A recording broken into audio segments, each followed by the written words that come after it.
Olá amigos, aqui é o Wagner Borges falando.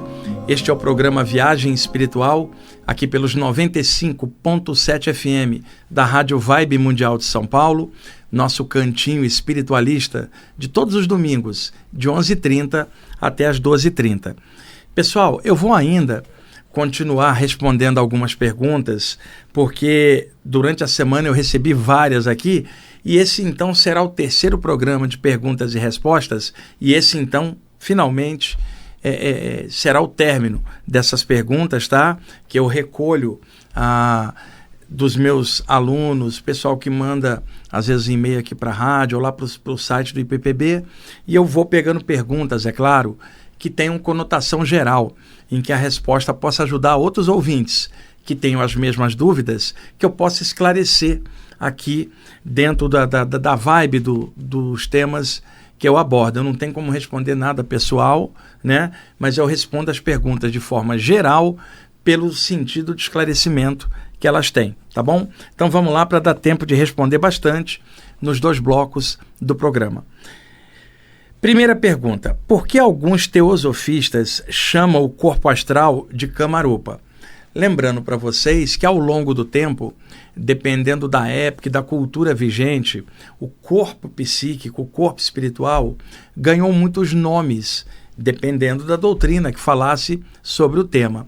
Então nós temos o clássico corpo espiritual, que vem da segunda carta aos Coríntios do Paulo de Tarso, que é Coríntios 1, capítulo 15, versículo 44, onde o Paulo de Tarso diz o seguinte: se há corpo carnal, também existe um corpo espiritual. Morre o carnal, sobrevive o espiritual. Claramente afirmando a existência em outro plano, após a morte, de um corpo espiritual que estaria interpenetrado na carne e que se desprenderia de vez no momento da morte. Eu vou repetir. Coríntios 1, capítulo 15, versículo 44. Este é o nome mais comum dentro da literatura cristã, corpo espiritual. No século XVI, Paracelso, um grande alquimista suíço que viajou por toda a Europa, era botânico, era alquimista, era ocultista, o homem era um gênio. Ele cunhou a seguinte teoria: tudo aquilo que é oriundo da Terra é terrestre, logo o corpo humano é oriundo da Terra, então ele é um corpo terrestre. Agora, aquilo que não tem natureza na Terra não é terrestre, e se não é terrestre, veio de onde? Veio do astral, a palavra oriunda do astrum, do latim, estelar, estrelado, sideral, significando que se não é da Terra, veio do astral. Daí a expressão corpo astral e as outras expressões correlacionadas, plano astral, posteriormente projeção do corpo astral ou, por corruptela popular, viagem astral. Então a expressão corpo astral é atribuída, em geral, ao grande Paracelso no século XVI. Já no século XIX, Allan Kardec passou a chamar, dentro da codificação espírita, ele também falava desse veículo extrafísico de manifestação e chamou-o de perispírito. Peri, se você pegar um dicionário e conferir, significa envoltório, película. Você fala assim: eu comprei algo. Você fala assim: passa um papel de embrulho, passa um papel de presente, embrulha para eu levar, ou seja, passa uma película, um envoltório, né? Algo que envolva aquilo. Então, quando você fala perispírito, o que você está dizendo? Envoltório espiritual, ou seja, corpo espiritual. Já no século XX, o espírito André Luiz, na série de livros Nosso Lar, passada pelo Chico Xavier, em 2 livros, o Evolução em 2 Mundos e Mecanismos da Mediunidade, passou a chamar o corpo espiritual, ou corpo astral, ou perispírito, de psicossoma, expressão que vem do grego, soma, que é corpo, psique, que é alma, psicossoma, corpo psíquico, ou corpo da alma, né? Na Ordem Rosa Cruz, a Amorque, no 7º grau das monografias, onde se trata da projeção do corpo psíquico, também tem o mesmo sentido, de um envoltório energético psíquico, também chamado às vezes de corpo emocional, ou corpo dos desejos. Eu fiz essa introdução em função da pergunta: por que alguns teosofistas chamam o corpo astral, por exemplo, de Kamarupa? Utiliza-se aí uma expressão vinda do sânscrito. Kama significa desejo. No sentido clássico do hinduísmo, os desejos que prendem a mente às coisas materiais impediriam a ascensão espiritual. É claro que se está falando de ficar preso aos desejos, não se está falando das coisas naturais do dia a dia. Por exemplo, o aluno do 2º ano deseja passar para o 3º ano, o do 3º para o 4º, isto é uma progressão natural. E se o aluno não desejar passar de ano, para que ele está estudando, né? Você deve almejar sempre uma melhor qualidade de vida, né? Que não seja somente para você, mas que aquilo possa irradiar coisas legais no entorno das pessoas, da natureza, mas é essencial que nós tenhamos perspectivas, objetivos e trabalharmos em cima, apenas sem ficar presos aos resultados daquilo ou ansioso em cima daquilo. Então, quando se falava, né, dos desejos que precisariam ser equilibrados, não significa o mesmo que repressão da parte emocional, que seria um erro. A psicanálise, a psicologia explicam muito bem o que essa repressão causa ao nível de pulsões psicossomáticos que afetam a vida de todo mundo. Então, não dá para reprimir, é preciso trabalhar em cima, equilibrar e fluir naturalmente. Então, a palavra cama, num sentido espiritual, né, os desejos densos que prendem a consciência, né? E a palavra rupa significa simplesmente forma. Então, quando você fala kamarupa, forma de desejo, ou aquilo que os seus desejos plasmam como determinadas formas mentais. Então, se falava de kamarupa, que seria, numa tradução aqui para nós mais apropriada, corpo emocional ou corpo dos desejos. Então, muitos teosofistas, utilizando-se da expressão do sânscrito, muitas delas que a Blavatsky trouxe do Oriente para o Ocidente, depois a Annie Besant e o Leadbeater também aderiram a esta nomenclatura, então se costumava chamar o corpo espiritual ou astral de Kamarupa e o plano astral de plano dos desejos. Inclusive, ficou uma coisa meio estereotipada. Muitos teosofistas e alguns ocultistas abominando o plano astral, chamando de plano das ilusões, ou que plasmaria muitas coisas ilusórias. Gente, a ilusão está na mente. O plano extrafísico apenas plasma o que a pessoa tem dentro. Nesse sentido, até aqui, agora, nós estamos na ilusão, porque matéria é energia condensada. Eu bato aqui na mesa, tá? Eu tenho um impacto natural. A mesa, ela é feita de um tipo de energia condensada dessa forma, e eu faço contato com ela. Agora, no sentido geral, como os hindus falavam, tudo é maia, ilusão no sentido geral. Mas na prática, tem uma mesa aqui na minha frente, eu estou aqui com um caderno com as perguntas todas e uma caneta. Isto não é ilusão, é a realidade que eu tenho nesse exato momento. Não adianta a gente falar que tudo é maia, tudo é ilusão e que precisa controlar os desejos. Não adianta reprimir desejos, temos é que equilibrá-los, trabalhá-los com inteligência, carinho, sentimento legal, para que a parte afetiva seja purificada e fiquem aquelas emoções maravilhosas como alegria, como amor, sabe, como paz de consciência, né? E não aquelas tranqueiras emocionais que todos nós temos dentro e tentamos todos nós trabalharmos essas tranqueiras. Ciúminho, raivinha, picuinha, medo, essas coisas sim, precisamos trabalhar, reprimir não.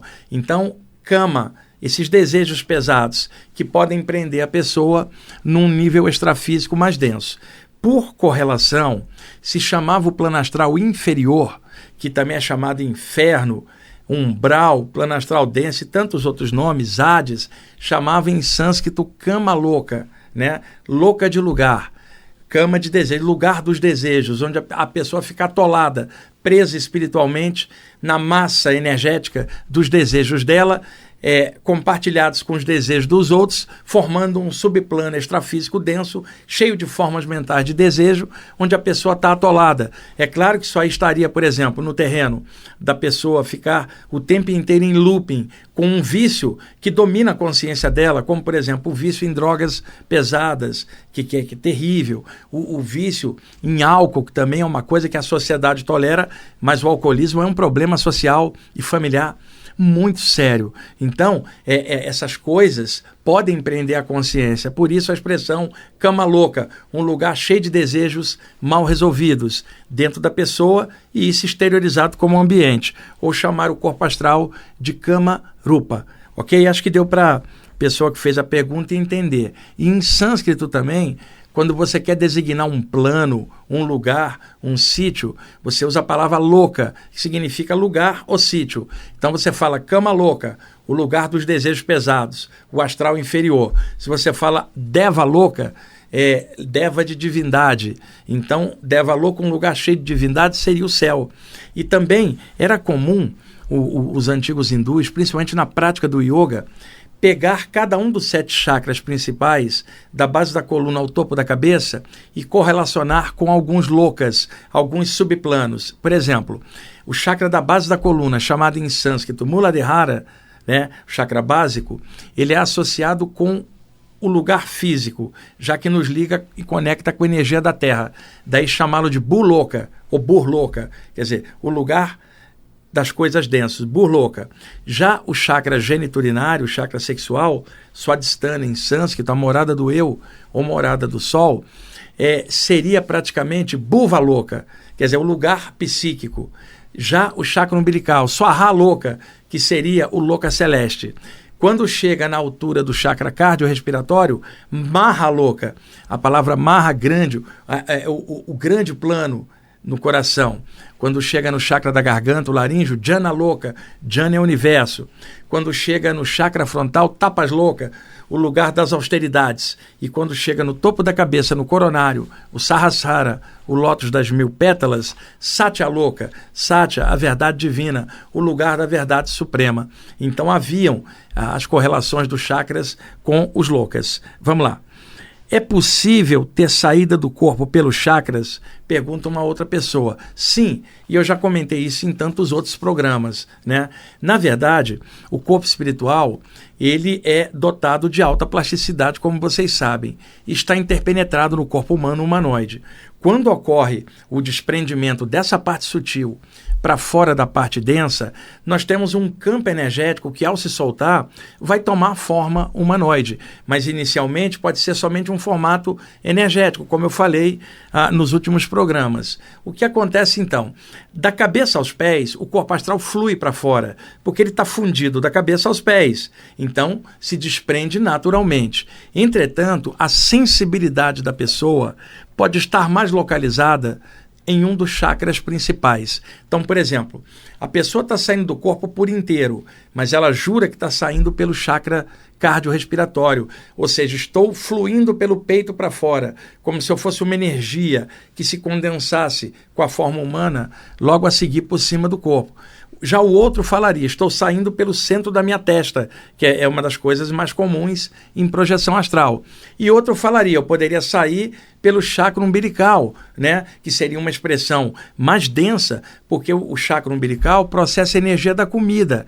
Então, está sempre movimentando uma energia mais densa. Já o chakra cardiorrespiratório trabalha as energias do ar, que assim que a gente respira, instantaneamente já está rodando na corrente sanguínea, o prana do ar. Agora, quando a gente ingere a comida, leva horas até o organismo quebrar, né, as partículas dessa comida e absorver energia. Então é claro que a energia que circula no peito é leve, e a energia que circula na barriga é mais densa, e a energia que circula lá no frontal e no coronário são as energias da mente, daquilo que a gente pensa, mais sutis ainda. É claro, dependendo do teor de pensamento, que tem cada pensamento complicado, né, que parece mais denso em cima do que com a pessoa da barriga cheia lá embaixo. Inclusive, eu estava vendo uma mensagem que um amigo me mandou, brincando, dizendo o seguinte, que ele estava com tanta coisa ruim dentro dele, que ele já nem acendia mais o incenso. Ele engolia o incenso para ver se dava jeito de limpar por dentro dele mesmo, porque por fora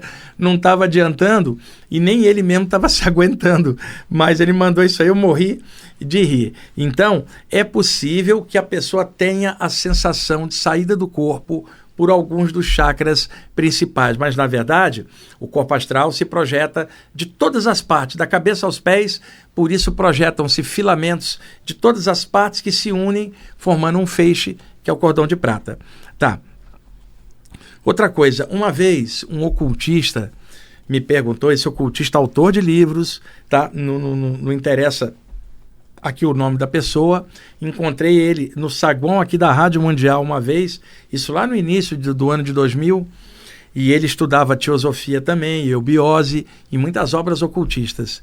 E ele falou para mim assim: Wagner, saída do corpo é coisa de chakra umbilical, né? Quer dizer, jogando o lance lá para baixo, como se fosse uma experiência série B, segundo nível. E ele falou assim: o negócio é o corpo mental, né? Eu falei assim: por quê? Eu falei de sacanagem com ele. Por quê? Você sai pela barriga? Porque tá cheio de gente saindo pelo peito, pela testa, pelo topo da cabeça e sentindo os chakras de cima. Como é que pode você estudar o ocultismo há tantos anos e não saber disso? E achar que saídas do corpo só são a partir do chakra umbilical, né? Ele ficou meio sem jeito, com um sorriso amarelo, porque havia isso antigamente, um menosprezo às saídas do corpo, colocando tipo assim: vai no plano astral, isso não me interessa é o plano mental. Tudo interessa. E estas pessoas que falam de plano mental vão desencarnar e parar em alguma comunidade do plano extrafísico após a morte, no plano extrafísico. E tanto que elas estão encarnadas no momento, não estão no plano mental, significando que ao desencarnar, elas não vão furar o céu e ir direto ao plano mental, vão passar pelo plano astral, vão depurar o corpo astral e naturalmente igual todo mundo. O que existe é muita pretensão e arrogância de algumas pessoas, né, que na verdade nem entendem bem desse tema e costumam dar palpite. Era muito comum isso nos meios esotéricos clássicos, né, menosprezar as saídas do corpo, que é uma experiência muito legal, incluindo as projeções do corpo mental também. Mas como eu falei antes, a sensação de saída pode estar em vários chakras e, na maioria das vezes, na maioria dos relatos, inclusive, da literatura internacional de projeção extrafísica, a maioria sente a sensação no chakra frontal, porque está ligado ao processo mental da gente, o processo da visão espiritual, clarividência, e muitas pessoas experimentam a sensação de sair do corpo pelo alto da cabeça, onde as principais raízes do cordão de prata estão fixadas por causa das duas glândulas do interior da cabeça, a hipófise e a pineal, que estão ligadas com o frontal e o coronário. E os filamentos principais do cordão de prata se inserem na cabeça. É claro que estão inseridos em todas as partes, mas principalmente na cabeça.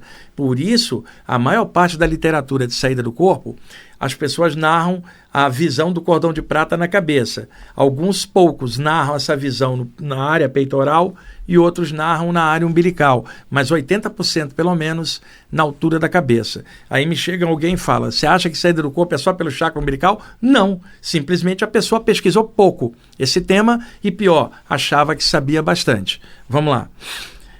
O que significa sentir pulsações nos calcanhares? Eu já comentei aqui nos programas também que dentre os chakras secundários nós temos vários: palmas das mãos, pontas dos dedos, pulsos, antebraços, cotovelos, ombros, pescoço, maxilares, lados do peito, do torso, né, quadris, nádegas, joelhos, interior das coxas, batata da perna, tornozelo, planta do pé, pontas dos dedos dos pés, né, e os calcanhares. Tem 2 chakras ali que são pré-kundalínicos, porque todos os chakras que estão da coluna para baixo, compreendendo pernas e pés, estão submetidos à ação do chakra da base da coluna, que é o que regula toda a parte inferior do corpo. Então, como os nossos pés estão colados na terra, sobe uma energia da terra, né, naturalmente, um vermelhão, vitalidade da terra, ele entra pelo chakra dos pés, sobe pelo meio das pernas, pelos canais energéticos, os nadis, e vai incidir na área do períneo, subindo até a área do cóccix, onde está interpenetrado o chakra da base da coluna. Ou seja, a energia, antes de chegar na base, primeiro entrou pelos pés. Então, os chakras dos pés, todos eles, desde o calcanhar, tornozelo, planta do pé, são pré-kundalínicos, porque capta energia, a Shakti, da terra e levam até a base da coluna para energizar os ossos, o sangue, e nos processos de ascensão da Kundalini, nas práticas antigas do yoga, a purificação dessa energia para que ela suba pelo canal do meio da coluna, chamado Sushumna, até expandir a consciência no topo da cabeça. Então, tem chakras nos calcanhares, sim.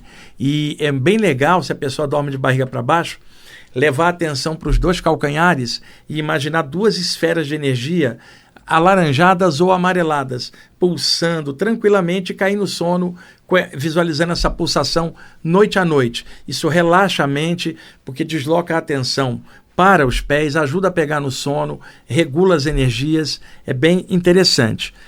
Pegando no gancho aqui da mesma pergunta, a pessoa também pergunta o que é Samadhi. Samadhi é uma expressão do sânscrito que significa estado de consciência cósmica, ou expansão da consciência, ou satori, como era chamado no budismo, ou um estado oceânico de ser, como dizia o grande psicólogo no século XIX, William James, admirável. Mas normalmente na prática do yoga se fala dos 8 angas, 8 passos do Patanjali, baseado nos 8 aforismas do Patanjali, né, de séculos atrás. Alguns falam em 1000 a.C., outros falam em 1000 depois, não se sabe quando esse grande mestre da Índia, o Patanjali, codificou os aspectos do yoga. E o livro dele é um clássico, os 8 aforismas do yoga, que mostram os 8 angas, os 8 passos do yoga. Yama, que é a parte ética de não prejudicar ninguém. Niyama, que é a parte ética de, pelo contrário, praticar a virtude. Asanas, que são as posturas físicas. Pranayamas, são as práticas de captação e manipulação de prana, e as práticas respiratórias, e inclui aí também os chakras. 5º, pratyahara, interiorização. 6º, dharana, que é a concentração. 7º, dhyana, que é a meditação. E o 8º passo, culminando com esta evolução, o samadhi, a expansão da consciência, que é o objetivo natural de todo praticante de yoga. É o 8º passo, chegar até o chakra coronário numa ascensão, onde ocorrerá a expansão da consciência e a união com o todo.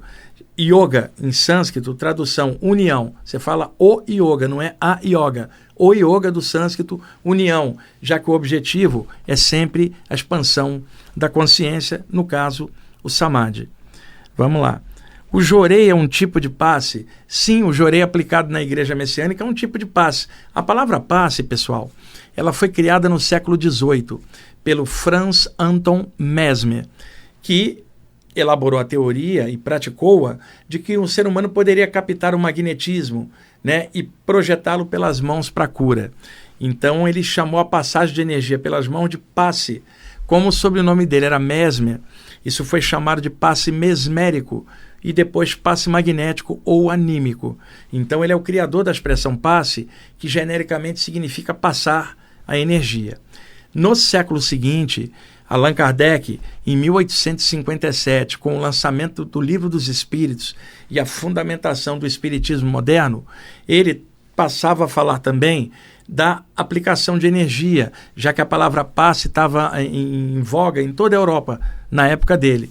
E ele passou a chamar de passe espírita ou passe mediúnico, significando que o passe que o Mesmer falava era anímico e que o passe que ele falava era mediúnico, tinha um mentor espiritual acoplado com o médium. Ele pegou a palavra passe, que já estava em voga desde o século anterior, e trabalhou em cima, criando uma segunda maneira de ver, né, mediúnica ou espiritual, enquanto que o do Mesmer era a parte anímica e humana da passagem de energia. Então a expressão passe, ela se aplica a qualquer método de passagem de energia. Quando o Espiritismo chegou ao Brasil e se tornou uma doutrina muito popular, e também a Umbanda a partir de 1908, que também adotou a palavra passe, então você tem o passe à moda espírita, você tem o passe à moda da Umbanda, você tem o passe anímico à moda do Mesmer. Então a expressão passe se popularizou. Então, para as pessoas leigas, se você fala assim, vou dar um passe, eu vou tomar um passe, a pessoa pergunta assim, qual é o centro que você frequenta? E, no entanto, a palavra passe não tem origem espírita nem umbandista, ela é do século XVIII. A origem dela é o Franz Anton Mesmer, que genericamente falava do ato de passar uma energia. O que acontece? Alguém que aplica reiki, ou cura prânica, ou jorei, ou alguém que impõe a mão para fazer cura, está passando uma energia, claro. Então aquilo é uma forma de passagem de energia. O que varia é o método, a maneira pelo qual as pessoas passam a energia. O reiki tem sua maneira. A cura prânica tem a maneira dela, o espírita tem a maneira dele, o umbandista dele, o messiânico tem o jorei. Tá? O cristão tem a imposição de mãos, mas todos estão passando um princípio vital chamado energia. O que muda são as maneiras, os métodos e abordagens em cima da passagem dessa energia. Então o erro foi que as pessoas começaram a polarizar a expressão passe com o espiritismo ou com a Umbanda, que não tem culpa disso. Eu estou falando da parte popular, da confusão da nomenclatura. Então, se você chegar às vezes para um reikiano, ou um curador prânico, ou mesmo um aplicador de joreina messiânica e falar assim, que passe legal que você está fazendo, a pessoa vai falar assim, o que eu faço não é passe porque eu não sou espírita, é passe no sentido geral. Vocês já imaginaram? Seleção brasileira, Neymar deu um passe ali para o Gabriel Jesus, Neymar deu um passe, ele é espírita. Você pega o seu passe de metrô, enfia ali, você enfiou o passe, você é espírita ou é da Umbanda? Não. Eu estou corrigindo isso para vocês. Expressão passe, pode pesquisar. Século XVIII, Franz Anton Mesmer. Passe, genericamente, o ato de passar alguma coisa. Em se tratando de energia, passar energia é um passe. Todas as modalidades de passagem de energia são passes. Se um yogi concentra nos seus chakras e passa energia mentalmente, é um tipo de passagem de energia, é um tipo de passe. Então, o jorei também é um tipo de passe, embora o jorei dentro da igreja messiânica tenha todo um contexto cultural oriundo do Japão e principalmente aqui em São Paulo, com a colônia japonesa enorme, aqui tem a Seisho no Ie, tem a igreja messiânica e eles são de origem japonesa e por isso fala no aspecto mais oriental, mas é forma de passagem de energia sim. Estamos já chegando aí no tempo do primeiro bloco, gente, tá? Estou olhando aqui o relógio, que são várias perguntas, eu comecei a falar e não parei.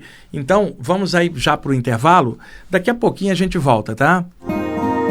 Ok, amigos, estamos voltando com a segunda parte do programa Viagem Espiritual, aqui pelos 95.7 FM da Rádio Vibe Mundial de São Paulo.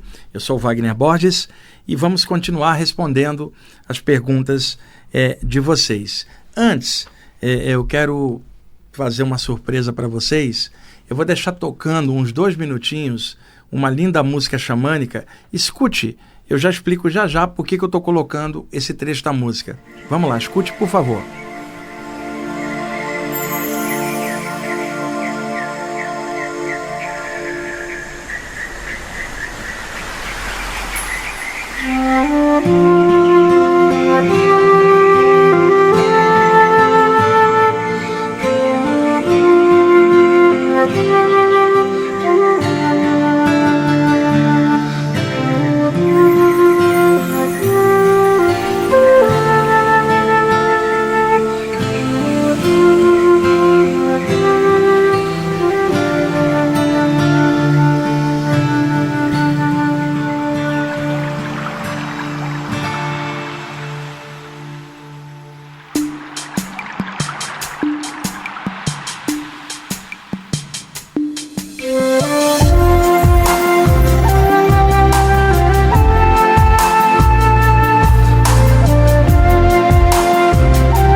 Ok, amigos, olha que música xamânica linda, com uma vibração muito alta.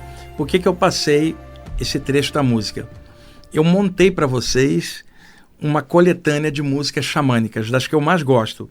Então, quando o programa entrar no ar, no YouTube, aí durante o meio da semana, lá no meu canal, Wagner Borges, eu vou colocar na descrição do programa os links desta coletânea para você baixar e escutar na sua casa, os links do YouTube, para você ter uma playlist aí bem legal.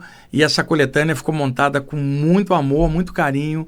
Eu me esmerei para poder, fazer uma coisa legal para compartilhar com vocês. Então, por favor, entrem no programa, mesmo vocês que estão escutando agora pela rádio, né, ao vivo, procura depois, 3 dias depois mais ou menos, o programa entra no meu canal, e aí na descrição do programa ficam sempre os links dos livros que eu cito, das músicas e de várias coisas, e aí estarão lá os links xamânicos, bem legais. Vamos lá na sequência de pergunta ainda, para ver se dá para a gente terminar hoje. É verdade que acumular roupas velhas em casa prende as energias da pessoa?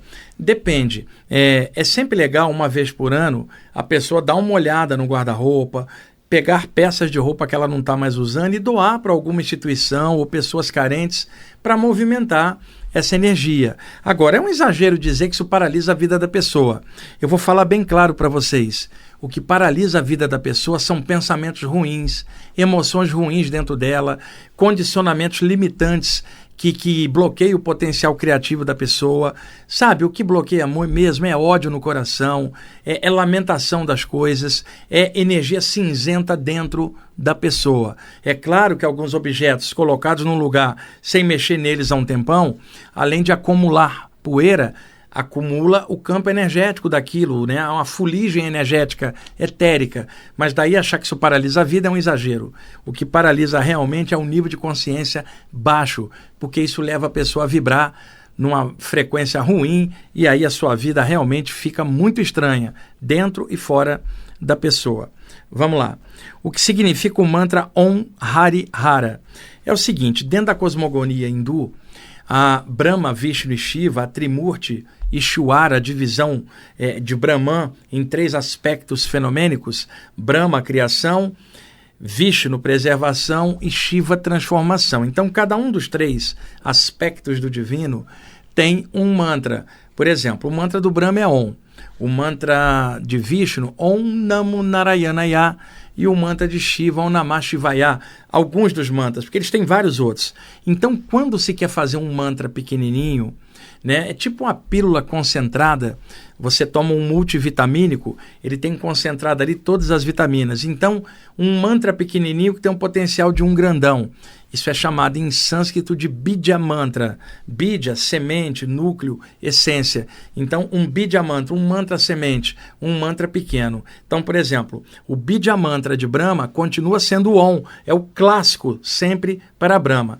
Já Vishnu, que é Om Namo Narayanaya, você fala simplesmente Hari, e aí você acrescenta o Om, que entra em todos os mantras em sânscrito, por ter considerado a vibração do todo que está em tudo. O mantra sem o Om em sânscrito é como se não tivesse aquela vibração do eterno, né? O Om é o selo do controle de qualidade divino, tipo assim, made in heaven, feito no céu, né? Made in Brahman, pelo menos para o hindu. Então, o Om equivaleria ao que está no Gênesis, na Bíblia, faça-se a luz, né? O verbo divino, também chamado Shabda ou Pranava. Então, o Om entra em todos os mantras. Então, veja, Om para Brahma, já para Vishnu, Hari, Om. E para Shiva, que é Om Namah Shivaya, Hara, Om. Então, Om para Brahma, Hari para Vishnu e Hara para Shiva. Então, Om Brahma, Hari Om, Vishnu, Hara Om, Shiva. Cuidado que alguns autores trocaram os Bijas Mantras de Vishnu com Shiva e Shiva com Vishnu e nem notaram. Onde era Hara, falaram Hari e vice-versa, tá? Outra coisa, pode ser feito esse Bija Mantra, os Bijas Mantras junto, Om Hari Hara, como se você chamasse Brahma, Vishnu e Shiva numa vibração só. Quando você fala Hari, é o poder de regeneração e de amor do universo associado a Vishnu, também chamado Narayana. E os avatares de Vishnu, como Rama, Krishna e outros, também têm a vibração de Hari. Por isso, Krishna e Rama também são expressões de Hari. Por isso você canta Hare Rama, Hare Krishna. Esse Hari é o poder de amor, de regeneração, de Krishna e de Rama, que é o mesmo que Vishnu, tá? E Hara para Shiva, o poder de transmutação, o poder de transformação. Aí a pessoa já falou aqui, o que é o mantra Om Hari Hara? Já pegou os três, Om de Brahma, Hari de Vishnu e Hara de Shiva. Esse mantra pode ser distribuído nos chakras, também numa prática, mas fica difícil aqui pela rádio eu explicar isso para vocês, sem projetar algumas imagens pertinentes. Vamos lá. Outro dia eu vi você numa live falando que o nome de Iemanjá ajudou você numa saída do corpo. Você pode explicar isso no programa Viagem Espiritual? Eu já expliquei isso aqui algumas vezes ao longo dos anos do programa. É uma experiência que eu contei, que eu vinha projetado fora do corpo durante o sono, na Avenida Jabaquara, porque eu moro no bairro da Saúde, e eu acordei fora do corpo, por cima da Avenida Jabaquara, no sentido Saúde Praça da Árvore. E eu estava mais ou menos 1,5 m ou 2 acima da rua, não tinha carro nenhum, era de madrugada, 3 e pouca da manhã, num dia de semana, e por cima de mim, né, eu não via, mas eu sentia que havia um índio desencarnado e que ele estava monitorando a minha experiência, um índio ligado à vibe da Umbanda, aqui no Brasil, a egrégora da Umbanda. Vinha por cima, né? É muito comum isso em saídas do corpo, você está projetado e num plano mais acima do teu está uma entidade acompanhando que se comunica telepaticamente, mas que não está no mesmo plano que você naquele instante. No caso, eu estava no duplo etérico, no duplo aqui do plano físico. Quando eu passei pela Praça da Árvore, tinha ali um comércio que ficava aberto até tarde, e ali ficavam várias pessoas bebendo, né, usando droga, gente procurando sexo na noite ali, tem várias casas de programa ali no bairro, eu passando ali, saiu um grupo de entidades pesadas que estava dentro do lugar e me viu, e começaram a correr, porque eles não voam, pessoal, corriam, e eu flutuando, passei pela Praça da Árvore, e eles me arremessavam petardos energéticos, que eram formas pensamento de pedradas que me atravessavam. Eu não sentia nada, mas a energia deles era muito ruim. E aí eu escutei mentalmente aquele índio falar para mim: concentra no nome de Iemanjá no seu chakra da testa, ou seja, o para-chakra, né? Porque, como eu já expliquei em programas anteriores, os chakras estão no duplo etérico do corpo, e quando você sai do corpo, surgem os para-chakras plasmados no corpo espiritual. Então, o para-chakra da testa, fora do corpo, ele concentra o nome de Iemanjá. Eu comecei a repetir mentalmente: Iemanjá, Iemanjá, né? Com a concentração boa. Na mesma hora, eu ganhei grande altura e vi os espíritos lá embaixo me xingando, mas a energia dele já não chegava, e aí aquele índio plasmou na minha frente e me contou que o nome de Iemanjá era considerado aqui no astral do Brasil como um mantra muito forte, não para a saída do corpo, porque a pergunta dela é se esse mantra ajuda a sair do corpo. Não é isso, não. Esse mantra ajuda a elevar o corpo astral. Quando você está num ambiente mais denso, é a repetição do nome de Iemanjá na testa, ou melhor, para a testa, ou testa astral, ou para a chakra frontal, mentalmente ali a repetição do mantra tem o poder de elevar a vibração do corpo astral, sutilizando suas energias, e isto faz com que o corpo astral vá para cima, mude de plano. Ou seja, o nome de Iemanjá no chakra da testa não é que causa a saída do corpo, mas durante uma experiência fora do corpo, se a pessoa quer ganhar altura, subir, ficar mais sutil, o nome de Iemanjá pode ser para isso. Eu estava tendo essa experiência na prática, e foi isso que essa ouvinte ouviu falando numa entrevista aí, numa live, eu não sei em qual, porque eu faço tantas, né? Mas eu já contei esse caso, me perguntaram lá, então é isso que ela está se referindo. Vamos lá. Qual livro do grande Leon Denis fala de saídas do corpo? O Leon Denis era um espetáculo, né? Ali no trabalho do espiritismo aí no século XIX, com Allan Kardec, é claro, tinha ali o Leon Denis, o Gabriel Delany, que eram autores espíritas maravilhosos, né? O Leon Denis tem um livro clássico, No Invisível, que se chama, e ali tem uma parte sobre projeção astral dentro do contexto espírita. A saída do corpo era chamada por Allan Kardec, no Livro dos Espíritos, de Emancipação da Alma. Isso está no capítulo 8 do Livro dos Espíritos, a partir da pergunta 400 em diante. Era o nome que o Allan Kardec cunhou, Emancipação da Alma, uma espécie de libertação da alma para fora do corpo temporariamente. Leon Denis, no livro No Invisível, trata dessas emancipações da alma, ou como chamamos hoje, experiência fora do corpo, projeção da consciência, tanto faz. E não só o Leon Denis, como o Gabriel Delany também tem um livro A Alma Imortal, também com um capítulo de saídas do corpo muito bom. O Leon Denis e o Gabriel Delany têm livros excelentes de vários temas, com abordagem espírita, o que era natural, e eram grandes autores ali do espiritismo no século XIX, virando já para o século XX. E tem também um cara que também era francês como eles, Camille Flammarion, o grande astrônomo, que não era espírita, mas conheceu todos esses espíritas da época e publicou muitas obras interessantes de fenômenos parapsíquicos, onde em alguns dos seus livros ele abordava também a saída do corpo. E tem um outro autor ali, já mais para o século XX, que é o Ernesto Bosano, que era italiano, que também não era espírita, mas falava de temas correlacionados com o parapsiquismo e citava médiuns e o espiritismo também. E o Ernesto Bosano também é um autor maravilhoso, tem um livro publicado em 1934 chamado Desdobramento, com o subtítulo Fenômenos de Bilocação. Quando foi em 1982, esse livro saiu aqui em português em 1969 pela editora Calvário. Depois a editora faliu. Em 1982, o livro foi editado pela editora Correio Fraterno do ABC. Aí trocaram o título e o subtítulo. Veja, o título original era Desdobramento, subtítulos Fenômenos de Bilocação.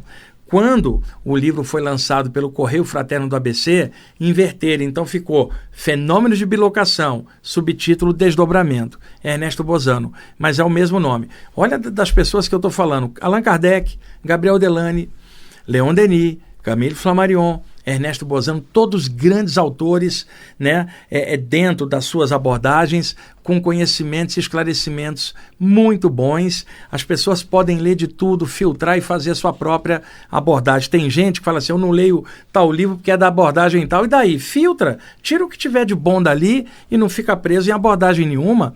Cada área tem suas abordagens, é natural. Compete a gente, com mente livre e coração aberto, filtrar tudo, pegar as melhores coisas, somar e tocar a bola. Nada de falar assim, eu não estudo isso porque é de tal linha. Isso é uma limitação, porque ficar preso numa linha só e não conhece o que as outras estão falando, é sempre bom visão de conjunto. Mesmo que a pessoa goste de uma linha específica, ela pode enriquecê-la com conhecimento variado. Por isso que eu cito aqui literatura bem variada. Semana passada eu falei do Paramahansa Yogananda, Autobiografia de um Yogi, A Ciência Oculta, do Rudolf Steiner, A Ciência Secreta, do Henri de Virville. Hoje eu estou falando dos autores mais ligados à área espírita. Vamos lá. Eu gosto sempre de dar visão de conjunto e dar embasamento e literatura para as pessoas pesquisarem e chegar às suas próprias conclusões, elas próprias estudando. Aqui alguém pergunta assim, esclareça no programa sobre o mantra Murari, relacionado a Krishna, para afastar espíritos obsessores. Não é que Murari é um mantra, Murari é uma expressão, um título. Tem várias opções, por exemplo, matador de demônios, destruidor do mal, né? Aquele que dissolve as trevas, num sentido sempre de algo da luz que dissolve qualquer coisa negativa. Por isso muitos associam ao desmanche de coisas pesadas e à defesa parapsíquica. Esse mantra pode ser associado a qualquer ser espiritual dentro da vibe do que a pessoa gosta e reverencia. Mas normalmente na Índia, o Murari é associado a Krishna. Então você fala assim, Shri Krishna Murari, né? Ou seja, Krishna, matador de demônios, dissolvedor do mal, aquele que extermina as trevas, aquele que destrói o mal, Murari.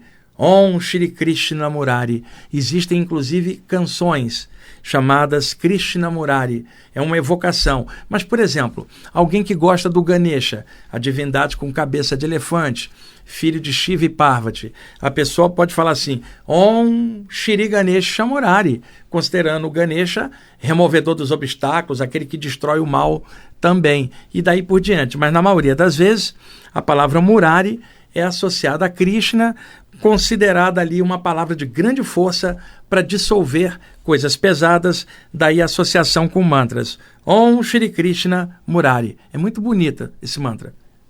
Vamos lá, deixa eu catar aqui outras perguntas. Tem várias aqui, pessoal, ainda. Por que os iogues escolheram o carneiro como animal de poder do chakra umbilical?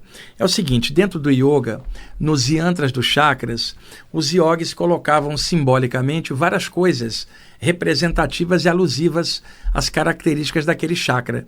Então, dentro do yantra, que é o diagrama esotérico, o yogi, a imagem do chakra, você tem lá dentro um elemento, um bija mantra, uma divindade, né, um animal, e daí por diante. Então, o animal associado ao chakra umbilical foi o carneiro, considerando que o chakra umbilical é a sede das emoções mais grossas, raivinha, picuinha, ciúme, as coisinhas estranhas a nível emocional, enquanto que o chakra cardiorrespiratório foi associado aos sentimentos mais elevados, alegria, amor, né, e qualquer tipo de elevação. Então, para o coração, o animal é um antílope, o cervo, um animal herbívoro, que não é predador de ninguém. Agora, no chakra umbilical, considerando ali as emoções mais grossas, os yogis imaginaram um animal bem temperamental. Se você irritar um bode ou um carneiro, ele avança com o chifre na sua direção, a cabeça baixa e vem. Você sai da frente, ele bate na pedra, desmaia. Ou seja, ele vai de cabeça, ele não pensa. E uma pessoa, quando está presa de emoções, ela não pensa, vai de cabeça. É por isso que as leis humanas facultam atenuante para quem comete um crime passional, porque reconhece que quem se emociona muito perde a capacidade de raciocínio e pode cometer um crime, um grande erro. E o crime, pela lei humana, tem agravante quando ele é frio, calculado, sem emoção, a pessoa estaria raciocinando lucidamente. Então, a correlação do carneiro com o chakra umbilical é as emoções grossas, ir de cabeça sem pensar, ser controlado pelas emoções e não raciocinar, não ponderar e não serenar. Por isso, por correlação, o carneiro representa o animal relativo ali ao chakra umbilical, que é elemento fogo, o bija mantra aram e tantas outras coisas que tem dentro do yantra do chakra umbilical. O que é mais aqui? Peraí. Outra coisa, eu vou colocar lá no meu canal do YouTube, essa semana, ou a outra, tá? Porque eu estou trabalhando bastante, revisando alguns livros, às vezes eu prometo algo e não consigo em tempo. Ou essa semana ou a outra, eu vou gravar, eu falei semana passada para vocês, dos chakras laterais do pescoço, chakra das mandíbulas, ponta do queixo, os chakras secundários do laríngeo. E falei que ali acumula muita tensão, principalmente nos chakras dos maxilares. Então, ao longo da semana, eu elaborei uma prática para relaxar essa área de tensão dos maxilares e dos lados do pescoço. Um exercício muito legal, mas não dá para passar aqui pela rádio, né? Eu vou deixar para fazer isso filmado em casa, e aí eu filmo, gravo direitinho e depois disponibilizo no YouTube. No domingo que vem eu confirmo isso aqui para vocês possam assistir eu explicando essa prática muito boa de ajudar o chakra da garganta e os secundários, algumas coisas usando cores também para relaxamento psíquico, muito legal. Outra pergunta, qual é a relação dos tátuas com as saídas do corpo? Certamente a pessoa que fez essa pergunta, ela é ocultista. É o seguinte, dentro do hinduísmo se divide os elementos em 5. Terra, que em sânscrito é chamado Prithvi, Apas, né, que é o elemento água em sânscrito, fogo, que é terras, Vayu, que é o ar, e o Akash, o éter, para o chakra da garganta. Então, são 7 chakras e 5 elementos. Então, você fala dos elementos da base da coluna, que é terra, até a garganta, que é o éter, o Akash. Então, os 2 chakras da cabeça, o frontal e o coronário, são a mente. E a mente não é afetada pelos elementos. Por isso, dos 2 de cima ficam de fora. Então, era comum a associação de chakras com os elementos. Terra, básico. Água, chakra geniturinário. Fogo, chakra umbilical. Ar, chakra cardíaco. E o éter, ou Akash, o chakra da garganta, né? E o que estaria acima da garganta seria o transcendental, seria a mente. Então, em sânscrito, elementos são chamados de bhutas ou também de tamatras. Mas há uma palavra que os ocultistas usavam muito, principalmente no século XIX, tátuas, que também significa os elementos. Havia na Europa, do final do século XIX, uma ordem esotérica muito famosa, a Golden Dawn, a Aurora Dourada, capitaneada pelo MacGregor Matheris, que era um ocultista escocês, muito centralizador, e nesta época participou por um tempo desta ordem o polêmico Aleister Crowley, né, durante algum tempo. E também depois, ao longo do século XX, nos primeiros 20 anos mais ou menos, muita gente da Inglaterra, né, e da Alemanha também, pessoas com recurso econômico grande, participaram da Golden Dawn. E depois a gente tem aí a sequência disso já de uma forma mais aberta com a Dion Fortune, ocultista, com muitos livros publicados, e depois o Israel Regard, que estudou com Aleister Crowley, também estudou coisas da Golden Dawn. Eu também pesquisei bastante essa área. Eu gosto muito de um autor paralelo, que não era da Golden Dawn, mas era um ocultista famoso, que é o Franz Bardon, que era austríaco, mas morava na Alemanha.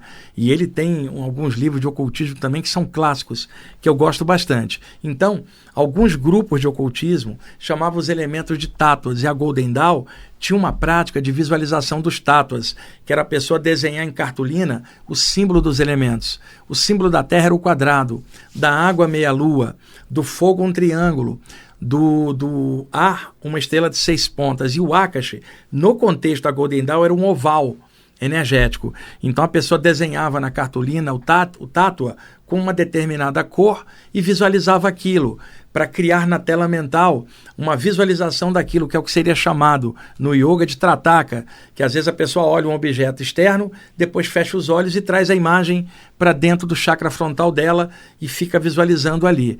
Então, segundo a Golden Dawn, ventilava na época, se a pessoa visualizasse o tátua desenhado por ela mesma e colocasse, imprimisse na mente dela esta imagem, aquilo se tornaria um portal na mente dela, propiciando saídas do corpo. Posteriormente, o Aleister Crowley adaptou essa prática para a técnica da abertura da porta, da pessoa visualizar uma porta mentalmente com o símbolo do infinito, e que lentamente a porta vai se desfazendo ou abrindo, e do outro lado está o espaço sideral, onde a pessoa entra com a mente dela. Isso poderia ocasionar saídas do corpo. Por isso que a pessoa está perguntando a relação dos tátuas com as saídas do corpo. Isso vem da área ocultista. Estamos aí em cima do laço com o nosso tempo. Gente, espero ter clareado para vocês aí com essas perguntas um monte de coisa, tá bom? Muito obrigado por vocês estarem escutando o programa Viagem Espiritual. Um abraço a todos, paz e luz.